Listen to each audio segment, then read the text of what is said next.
Hi, we're Richard and Jackie from Early Retirement Wanderlust, and when we made the decision to early retire just over 3 years ago, we made a conscious decision to live a simpler life. But what do we mean by a simple life? And when is enough truly enough?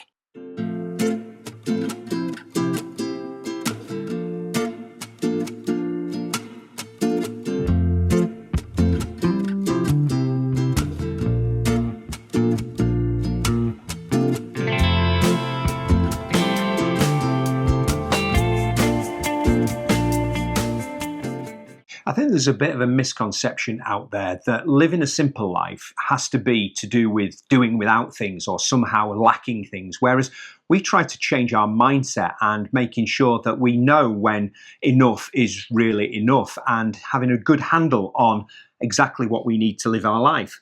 So, do we have enough money for us to feel secure? Or do we have enough stuff to live the life that we want to lead? Do we have enough plans that we can be really excited, but not too many that we are overwhelmed by them? Or do we have enough goals so that we are driven in a certain direction, but we're not feeling under pressure to be able to perform? So, what does enough look like for you in this year? Let's just get on and see what we do to try and keep our lives simple. Now, we didn't really know how to label this first one, but we've come up with simple ignorance. There's never been a time in human history where we have been more flooded with information. If you think about how we've evolved from cavemen and cavewomen, simple life back then, they didn't really have to make many decisions because not really very much information came into their lives. Whereas now in modern society, through modern technology and all our devices, we get absolutely flooded with information. And sometimes there's too much information. We have talked a lot about this previously on the channel, but one of the things that we do find ourselves doing is trying to avoid as much as possible all the negative news that is constantly in the press. That's not to say that we completely blindfold ourselves and we are ignorant of what's going on. We do flash and have a look at the headlines on some of the apps, but we don't sit and watch the news because we do find ourselves quite easily getting riled by it all, getting wrapped up in it, and there's nothing that we can change about most of the news that comes our way. So by limiting that coming into our lives, we're kind of like limiting the stress that it puts on us. Yeah, I think it came a little bit out of lockdown in the fact that a lot of people felt this, that they were just flooded with news and there wasn't really much else to do. And it certainly wasn't good for our mindset and it certainly wasn't good for our positivity. And as Jackie says, there are certain things that you can control in life, but we can't worry about everything in life. And news brings all of that worry onto our doorsteps. The other thing that we found really challenging to control is our consumption of social media. And we have by no means got it cracked because you can go down those YouTube rabbit holes, you can be doom scrolling, and every so often we do find ourselves in that position. But we do know that we're then in that position and we are quite intentional about what we do about it. So yeah, we do try and limit the access that we have to our social media, which is quite hard, obviously, with us doing YouTube and the kind of job that we do. Oh, the irony that we're actually on social media talking about the dangers of social media. But I think mindful consumption is the key to living a simple life. And if we have a little bit of control over that, then that's a good starting point. I also have to say there are certain newspapers and news channels that we would completely avoid anyway, because you can see the negativity and you can see the harm that they are doing just in the way that they are trying to incite people. If you've been a regular viewer of the channel, hopefully you'll have noticed that both myself and Richard try to be as positive as possible. And one of the things we try in our relationships is to foster that in the people that we come across. Now, when we were working, you probably all have come across people that are either drains or radiators, people that will either be really positive, really bouncy, happy, see the good in everything that comes out of what the situation is, or there will be people that just drain and suck the life out of you. And actually, probably in the workplace, I know I have been both a drain and a radiator, but just generally in our life now, we try and foster those relationships that are more positive. Yeah, one of the top tips of advice is to look around for those people that are draining you. And if you can't find any, then you're probably the drain in those relationships. But the main reason why we brought this up in terms of simple relationships is to just try and make sure that we've got more time for the people that lift us up and the people that we love, rather than focusing on the people that perhaps bring us down. And it sounds a little bit cutthroat, and you don't have to operate like that. Of course, you don't have to operate like that, but just be mindful of what people bring into your life. And it is, at the end of the day, about making more time for those people that you really love. Because I think if you do think back to the times when you have been a drain, or you feel like you might have been a drain in that bit of the relationship, it's probably when you've been surrounded by negativity yourself and it's pulled you down to be part of the drain. So yeah, we just try and keep everything positive now. Whenever we review our annual goals or we talk about our annual goals on the channel, I always get bucket loads of comments saying, Rich, you've completely lost the plot. You are retired. Why on earth are you doing this goal setting process? And actually, simple goals is nothing to do with the process, because me and Jackie, as you probably realised, are very different people. And I'm at very one end of the extreme, that I love my goal setting and I, for my purposes, like to do it in a really regimented way. And Jackie's probably the exact opposite. But the thing about simple goals is, ultimately, whether you believe in goal setting or not, we've all got to have a North Star. We've got to have that idea of where we're going. And our goals are just a way of getting there. So one of the things that we want to get out of our life is that we want to live a fulfilled life. We want to build the relationships with the people that we love, and we want to get out and travel the world. So it doesn't really matter how we get there in those simple goals. But you like setting those goals yearly. Just once we know that our aim in life is those three things Richard mentioned, we've now just set in place every year little things that will help us achieve that.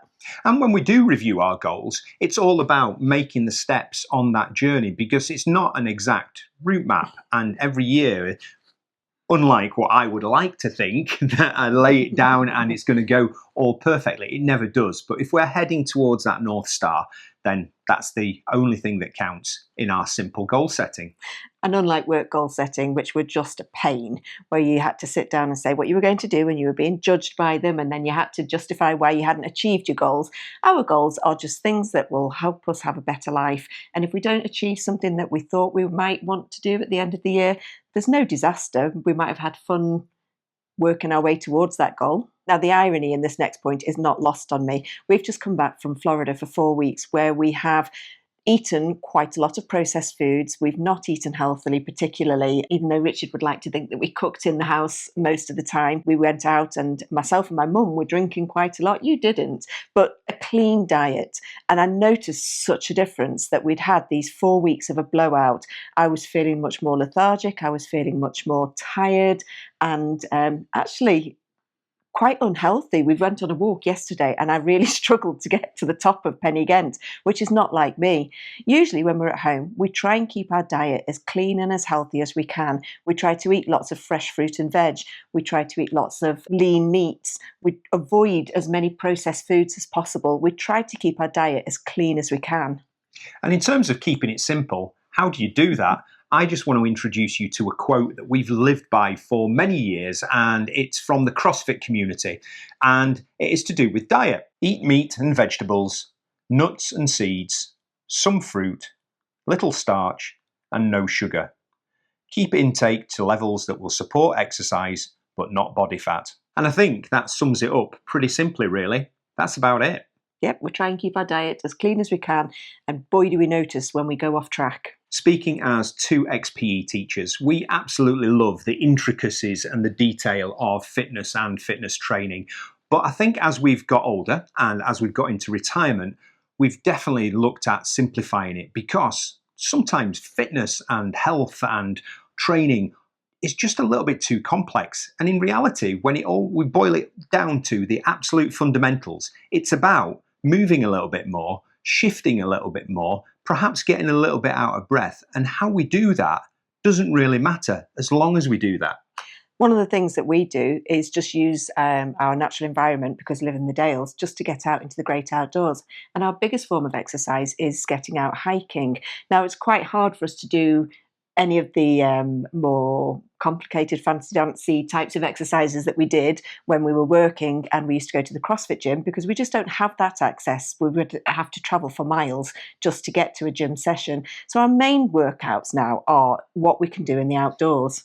And one of the things I struggled with, moving from that regimented sort of CrossFit regime to then into the rural environment, was I kept thinking I needed to keep doing my strength work, and I kept trying to find ways of doing it at home and, doing home workouts and things like that.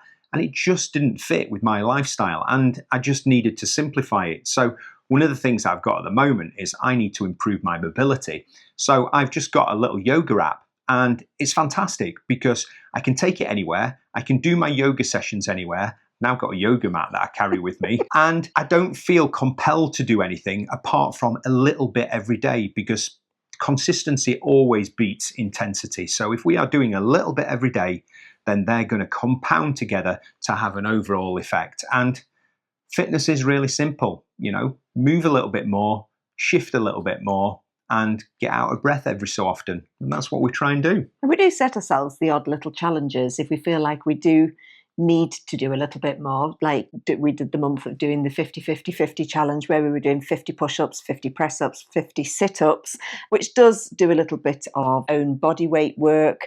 And yeah, we enjoy setting those little challenges, but we wouldn't want to do them all of the time. At the moment, in February, there's a 100 push-ups a day challenge. We're not doing it this year, but that's a really good, simple way. And, you do that consistently over the course of the month, you're going to feel fitter in the long run.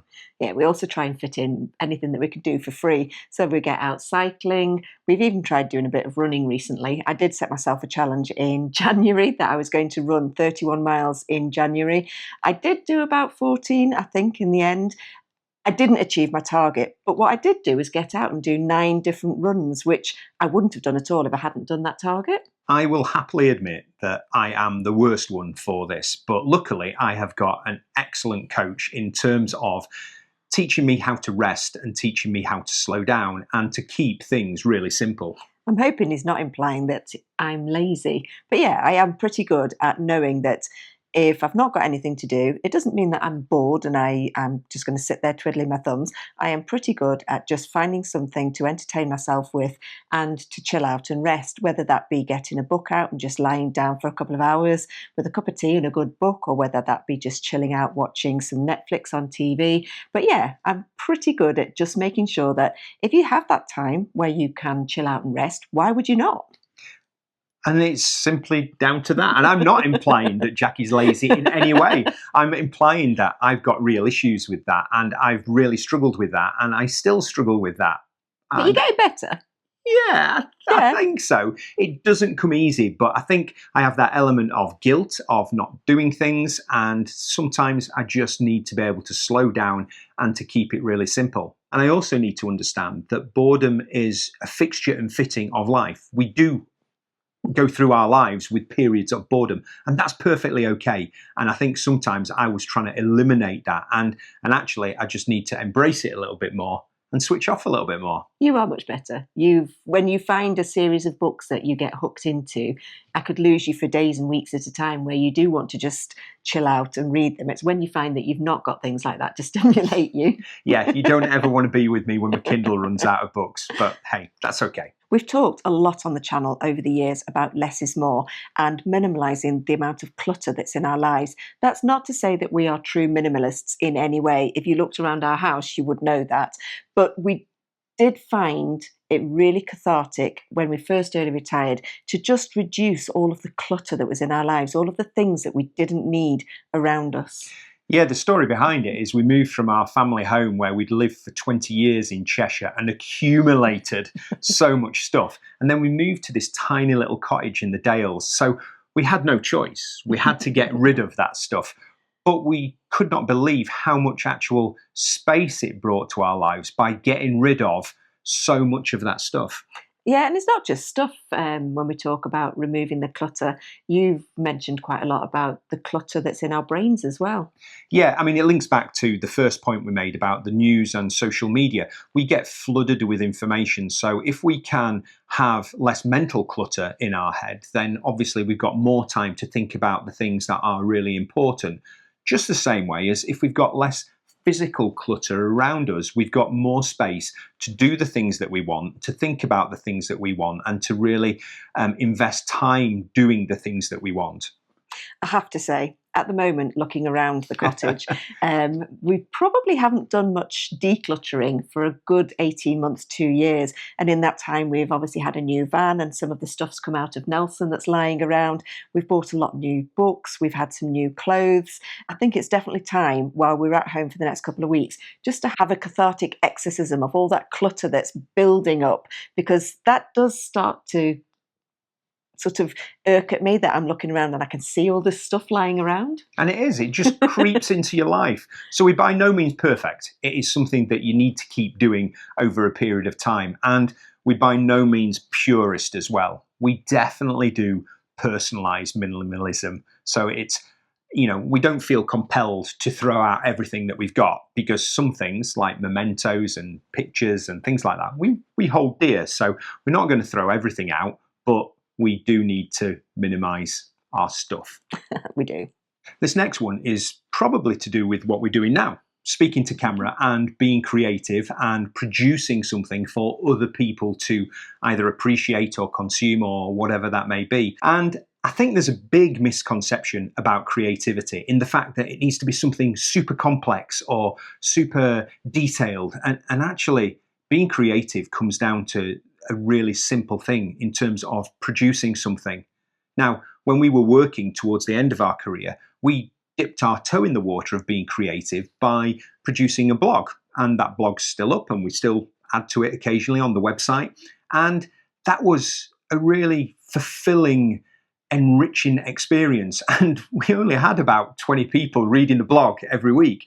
But producing something didn't have to be complex. It was really quite simple. And if you talk to lots of retired people, I think they naturally do have some sort of creative outlet. I know with your dad, his creativity was in what he could do in his garden and what flowers he wanted to plant and how they would look together and how the colours would go together. But it kept him really occupied and busy, and it gave him a real enjoyment, because he wasn't a gardener before he retired, was he? No, he was really fulfilled by it. And, talk about lighting a passion in someone's life. Dad, it completely changed his life because he found that passion of creating something. And if I'd have said to him, Dad, you've been really creative there, I'm not sure what answer he would have given me. It certainly wouldn't have been that polite. But yeah, he loved his time in the garden. Yeah, and my mum absolutely loves all her craft making. She does card making. And at one point, she actually ran a U3A class for about 10 years to do with all the card making. There is probably something creative that most people do. They maybe just don't see it as creativity. So just keep it simple. Yeah. If there's something that you want to produce, get out there and do it, because it's often much easier to do. And don't think about what other people think of it. Just get out there and produce it. Yeah, it gives you a sense of pride. It does. Obviously, one of our biggest passions, and it's the reason why our channel is called Early Retirement Wanderlust, is our love of travel. And in our first proper year of travel, after we'd done the 6 months of renovating the cottage, we really hit it hard. I mean, we do still travel extensively now, but we've certainly changed the way that we travel. In that first year, we were going on European road trips, trying to hit, I think we did 9 countries in our first road trip, but we felt like all we were doing was getting a glimpse of the different places that we were visiting. We never really got to find out much about anything of the places that we visited. And in our more recent travels, we have certainly tried to stick to just certain regions. On our last French trip, we only went to the Alps, the Provence and the Côte d'Azur, and we stuck to that southwest corner of France. And we could have still carried on doing that for another 3 months and not ran out of things to do. So we're trying to change the way that we travel. Yeah, and we've just simplified it, to coin a phrase, Yeah. really. We realised that after those frenetic first few months where it really did crush us, that we needed to slow down. And true fulfilling travel is not about ticking boxes of destinations and moving on quickly. Actually, the real value is immersing yourself in those communities you fall into along the way of your travels, meeting people, really finding out about those places and feeling what it's like to live there, rather than just sort of collecting stamps and keeping them in a sticker book as to where you've been and the places that you've ticked off. And in the travels that we've got planned for this year, we've really been mindful about keeping to those principles. For our first trip that we want to take in May and June, we are only going to go to 2 Mediterranean islands. We're not going to go any further afield, no matter how much we're tempted. And in the planning process, we were very definitely thinking, have we left ourselves enough time on each of the islands rather than thinking about, right, where do we go to next? And we've actually chalked off a potential third island because we just felt it was too much. And if we are going to go on our travels, we want it to be deep, we want it to be enriching, and ultimately we want it to be simple. Yep. We are by no means perfect, and you could probably tell by some of the admissions that we've made in this video. We try and keep our lives as simple as we can so that we can enjoy the time that we have. Now, some people probably think our lives are maybe quite chaotic because obviously we portray that we're doing the YouTube channel. We have had a busy start to this year because we've been writing our book. But in general, we do really try and keep our lives as simple as we can. And the reason we do that is by keeping a simple life, we are maximizing the space we've got to do the things that we think are really important and the things that we really value. But what we want to know is what you are planning on doing, because we would obviously advocate living a little bit of a simpler life. So, what could you do over the course of the next month? Would it be that you're looking to reduce your consumption of news and social media? Are you going to try and be creative and produce something? Or are you, like us, going to do a bit of a cleanse of the clutter and really think about what brings you joy in your house? And if it doesn't bring you joy, clear it out. So we'd love to hear what you've got planned in the comments below.